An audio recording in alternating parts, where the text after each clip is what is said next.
Have you ever tried reading the book of Revelation and felt completely lost? All those dragons, beasts, and mysterious numbers, it can feel like a sci-fi movie.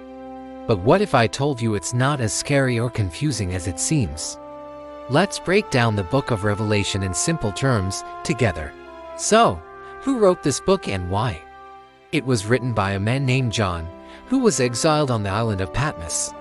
He wasn't writing a crystal ball prediction of the future, but a letter of hope and encouragement to early Christians who were facing intense persecution.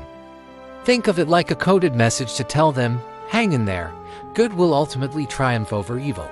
The book starts with letters to 7 churches in Asia Minor, which is modern-day Turkey. These aren't just report cards. Each letter addresses real-world problems the churches were facing, things like losing their passion, compromising their beliefs, or becoming lukewarm. John offers them encouragement and challenges them to stay faithful. It is a reminder that their struggles were seen and that they needed to hold on to their faith. Then, things get very symbolic. John is shown a vision of God's throne room. It's a powerful scene filled with light, music, and celestial beings worshiping. At the center is a scroll with 7 seals that no one can open. This represents God's plan for history. But then, a lamb appears who represents Jesus, and he is the only one worthy to open the seals. This is the central message of the book. Jesus is in control, even when the world looks chaotic. As the seals are opened, we see a series of dramatic events unfold.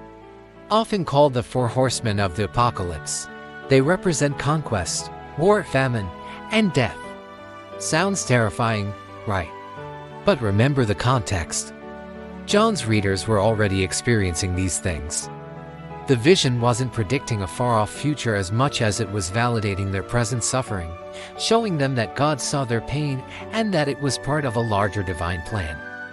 After the seals come the trumpets and the bowls of judgment.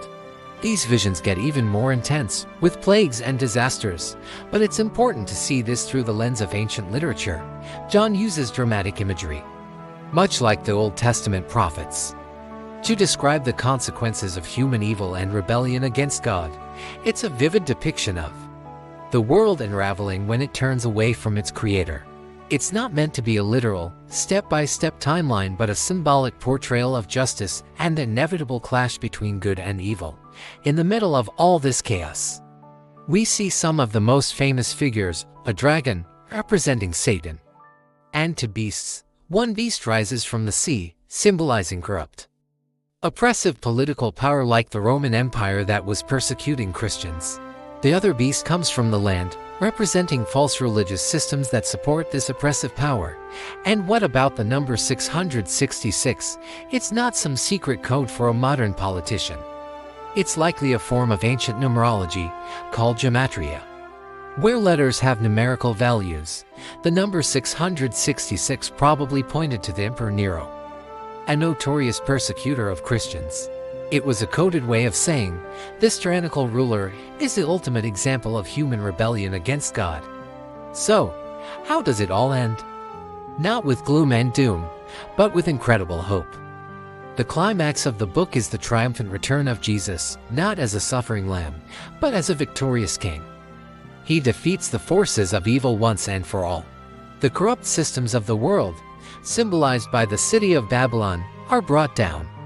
The final chapters are beautiful. John sees a new heaven and a new earth. It's a vision of a renewed creation where God lives with his people.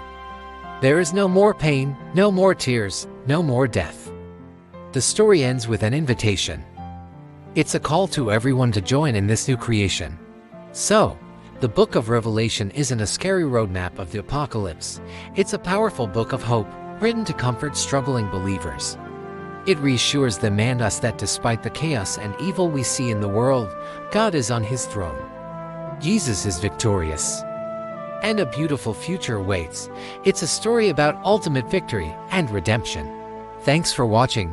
If this helped you understand Revelation a bit better, be sure to like this video and subscribe for more content that makes complex topics simple. See you next time.